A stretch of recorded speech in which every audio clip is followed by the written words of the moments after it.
Most people wake up believing fat is a stubborn, lifeless thing, like a stain you have to scrub off with suffering. But the truth is far more interesting and far more hopeful. Your fat cells are not dead weight. They are living decision makers. They are listening, judging, and responding every minute of the day to one simple question: is it safe to release energy right now, or should we lock it away? And if you've been walking 30 minutes a day but still wondering why your belly hasn't changed, I want you to lean in. Because the answer is not in the number of steps. It's in the chemistry your walk creates inside those fat cells. And the moment you understand it, you stop chasing fat loss and you start triggering it. Here's the mistake people make right at the beginning. They think fat is a thing you burn, like throwing paper into a fire. But fat loss isn't a fire. It's a supply chain. Your fat is stored in a warehouse, packaged in boxes called triglycerides, and those boxes only move when the right workers show up, the right doors unlock, and the delivery trucks are actually running. That's why you can diet hard, exercise harder, and still feel stuck. Because you can be doing work all day and still have a warehouse with locked doors. Walking doesn't smash the doors down.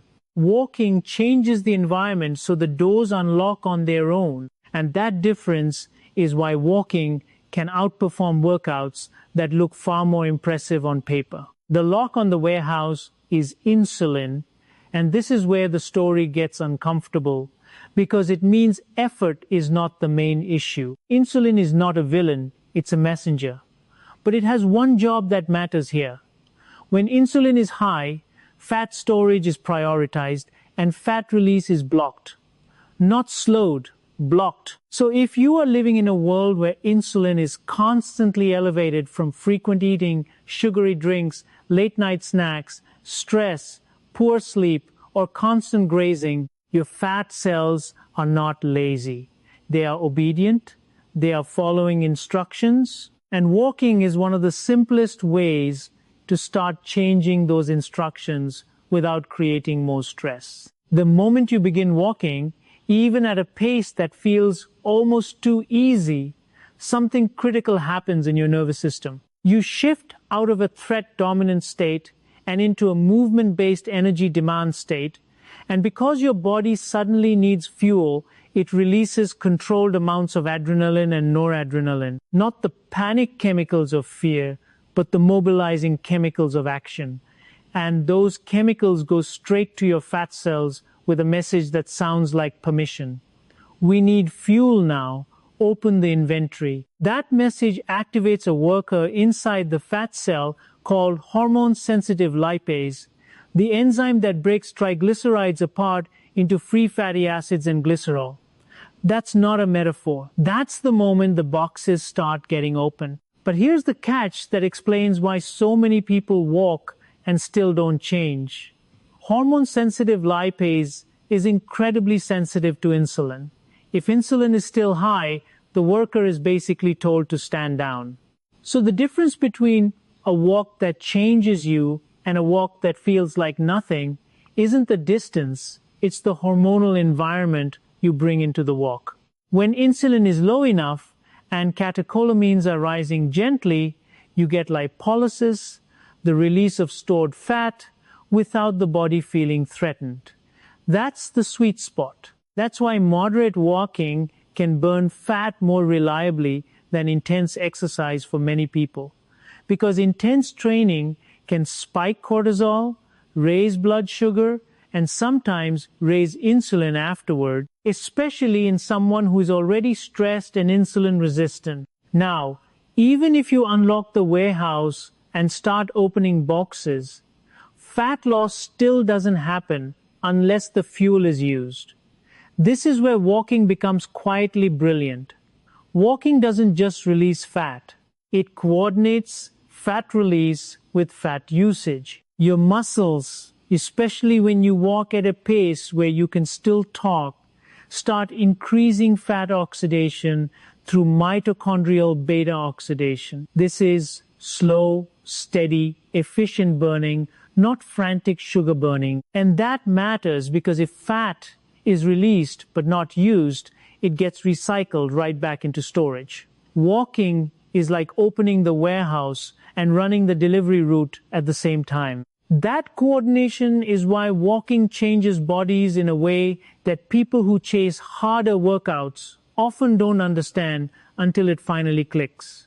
So let's go minute by minute, because this is the part almost nobody teaches you, and it's the reason most people quit right before the real shift. In the first 5 minutes, nothing feels dramatic, but inside, circulation starts changing. Blood vessels in skeletal muscle begin to dilate, and blood flow to adipose tissue improves.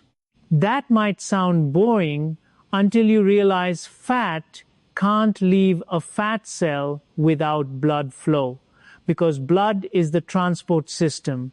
No circulation, no trucks. At the same time, insulin doesn't crash, but it starts to soften. And fat cells are so insulin sensitive that even a slight downward drift changes their behavior. Catecholamines begin rising modestly, and the worker, hormone-sensitive lipase, is being switched on. The door is unlocking, the system is waking up, but the inventory hasn't moved enough yet for you to feel anything, which is exactly why people underestimate the first minutes and assume walking is useless. Then you reach minutes 5 to 15, and this is the turning point.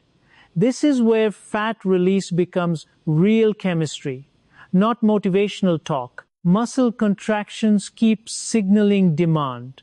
Blood flow to adipose tissue is higher, and hormone-sensitive lipase becomes more active. Triglycerides begin splitting into free fatty acids and glycerol, and those fatty acids exit the fat cell and enter the bloodstream, hitching a ride on proteins like albumin toward working muscle. This is literal stored energy leaving storage. And if you stop at 10 minutes because it felt too easy, you basically turned the key, cracked open the door, and walked away before the truck started rolling. Now you enter minutes 15 to 30, and this is where the walk stops being exercise and starts becoming therapy. Insulin is lower, catecholamines are steady, blood flow is high, and muscles begin favoring fat as fuel more consistently, especially if the intensity stays moderate. This is why the conversation pace matters so much.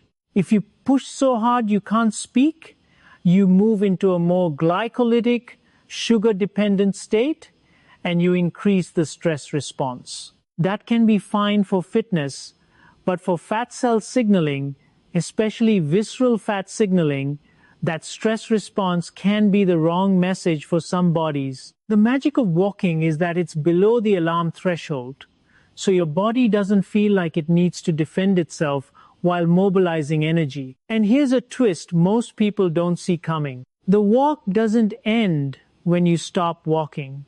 One of the most powerful effects of a 30-minute walk is what it does to your next meal. After walking, insulin sensitivity improves, which means your pancreas does not need to release as much insulin to handle the same food. That matters because high insulin after meals is one of the biggest reasons fat stays trapped. So walking isn't just burning fat during the walk.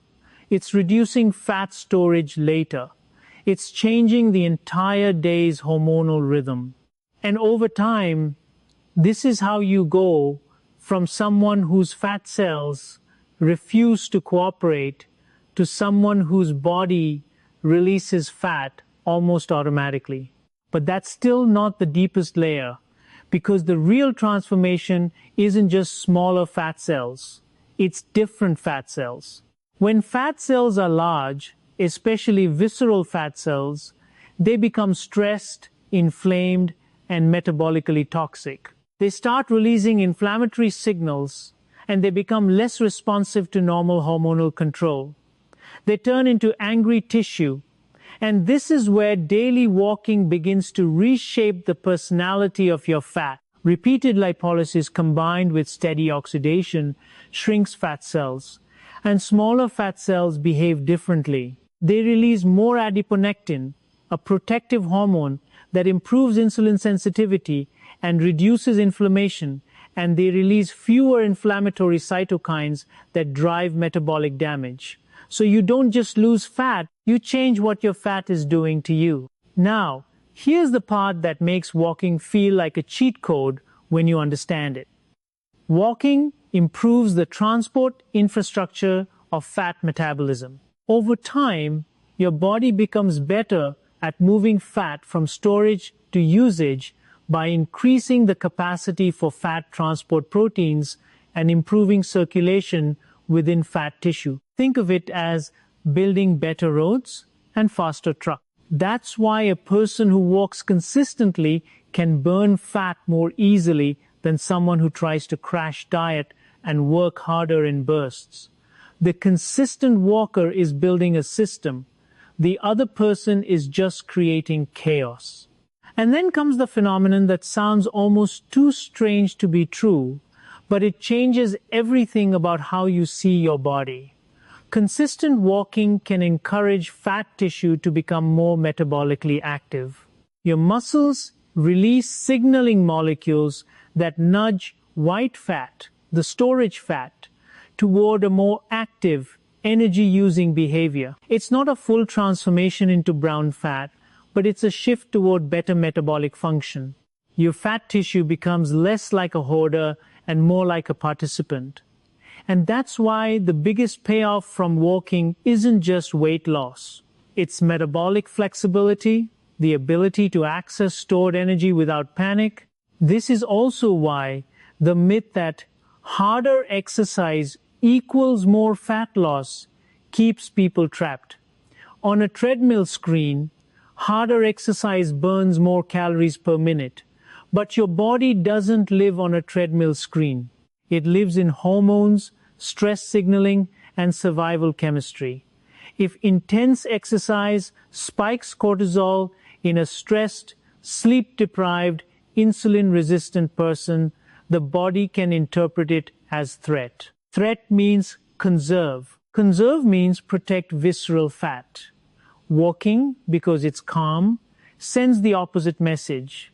It says the environment is safe enough to spend energy. And fat loss, especially visceral fat loss, begins with that sense of safety. But none of this matters if you can't apply it in a way your body actually responds to. And this is where most people accidentally sabotage themselves while doing something they think is healthy. They turn the walk into a stress test, they rush it, they compete with a step counter, they hold their breath, they scroll their phone, they turn it into another fight. And your fat cells don't respond to fights the way you think they do. They respond to signals. And the signal you send while walking might be the deciding factor between fat leaving or fat staying. So in the next part, I'm going to show you the exact walking pattern that makes fat cells release fuel and makes muscles use it. How timing your walk changes insulin for the rest of the day, and the one mistake that turns a healthy walk into a cortisol event that locks belly fat down even tighter. And once you see that mistake, you'll realize why some people walk every day and stay the same while others walk and their waist quietly changes without them even trying. Here's the mistake that turns walking into a dead end for a lot of people, even when they're consistent. They treat the walk like a fitness test instead of a metabolic signal, so they unintentionally turn a calm, fat-mobilizing activity into a stress event. And stress doesn't just feel unpleasant. Stress is chemical. Stress is cortisol. And cortisol has a very specific relationship with belly fat that most people don't realize until it's been sabotaging them for years. When you walk at a pace that feels like you're proving something, when you're constantly pushing to beat yesterday, when you're gasping, clenched, and tense, your body doesn't interpret that as a gentle need for fuel. It interprets it as a threat. And in a threat state, cortisol rises to protect you. Cortisol's job is to keep blood sugar available, so it tells the liver to release glucose. That glucose bump can trigger insulin, and the moment insulin rises, the warehouse door starts closing. That's why the same 30 minutes can either unlock fat or lock it tighter, depending on how you do it. Because the deciding factor isn't the time. It's whether your nervous system feels safe enough to spend energy. So let's make this painfully practical. Because once you know what to do, it stops being complicated. The best fat-burning walk is the walk you could do while talking to a friend without sounding desperate for air. That's the pace that keeps you in the zone where adrenaline and noradrenaline are high enough to activate hormone-sensitive lipase, but cortisol stays low enough that insulin doesn't get pulled back up. It's the sweet spot where your fat cells get the message release and your muscles have the oxygen and mitochondrial rhythm to actually use what's released. If you can't talk, slow down. If you feel slightly warm and alert, you're there. And if it feels almost too easy, that's the point. Because fat loss is not punishment, it's permission. Now here's where timing quietly changes everything. If you walk after a meal, you create a powerful effect that most people are not using on purpose. After you eat, blood sugar rises and your body responds with insulin to manage it. But if you walk within 10 to 30 minutes of that meal, your muscles begin pulling glucose out of the blood through contraction-driven pathways that don't require as much insulin. So the pancreas doesn't have to scream. The insulin spike becomes smaller. The blood sugar curve becomes smoother. And that matters because your fat cells are always watching insulin like a security guard watching a door lock. Smaller spikes mean the door stays more available throughout the day. You didn't just burn calories, you changed the hormonal outcome of the meal. But there's a second option that hits even deeper if your goal is visceral fat. A walk in a fasted or lightly fed state, especially earlier in the day, often creates the easiest fat oxidation environment because insulin is already lower and your body is more willing to mobilize stored fuel. This isn't about suffering through hunger. It's about letting the body do what it naturally does when it's not constantly interrupted. You step out, you move at conversation pace, you breathe, and your metabolism starts pulling from reserves because you didn't refill the glucose tank first. And the reason visceral fat responds so strongly is because it's highly vascular and metabolically active.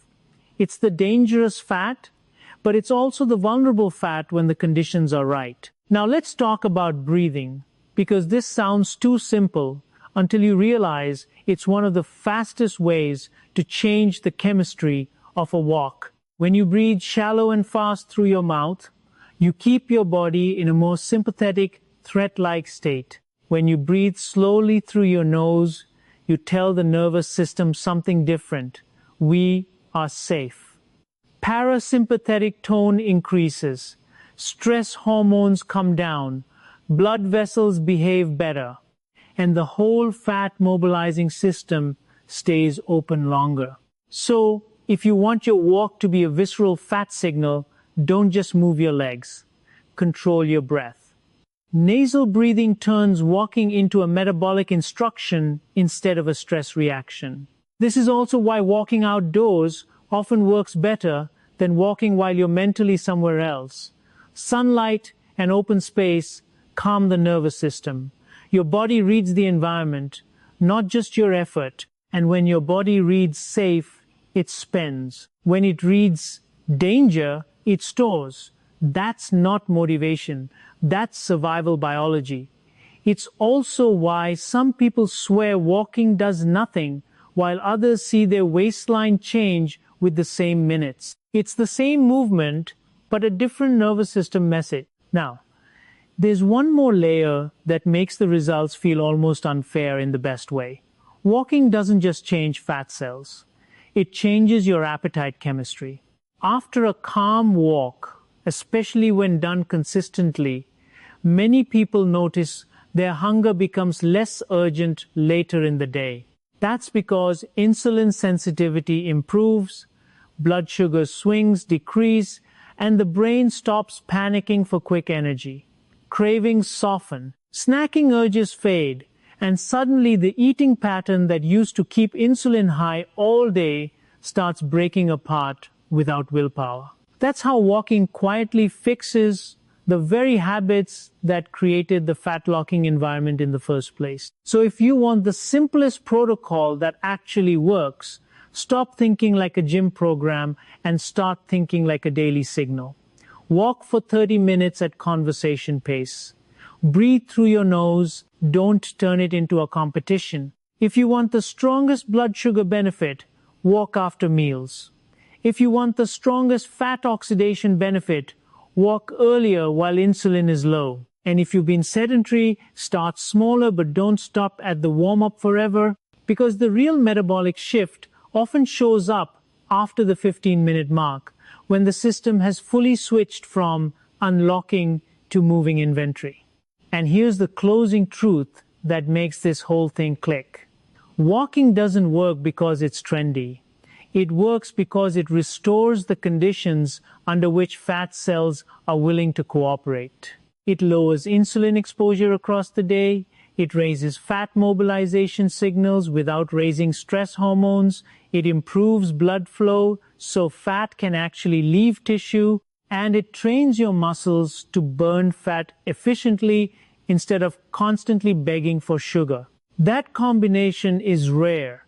And it's exactly why walking is underestimated by people who think health must be extreme to be effective. So tomorrow, don't just go for a walk. Go send a message. Tell your nervous system you're safe. Tell your fat cells the lock can loosen. Tell your muscles to start using what's stored. And then watch what happens when you repeat that message day after day. Because your fat cells don't change from one heroic workout. They change from a signal they finally trust. If you stayed with me to the end, go down in the comments and tell me one thing you'll change about your walk starting tomorrow. Your pace, your timing, or your breathing, because one small adjustment can turn the same 30 minutes into a completely different metabolic outcome. And if you want the next lecture, I'll see you in the next video, because what we're going to talk about next is the surprising reasons some people lose belly fat faster when they walk less aggressively, and why harder can actually be the very thing keeping you stuck.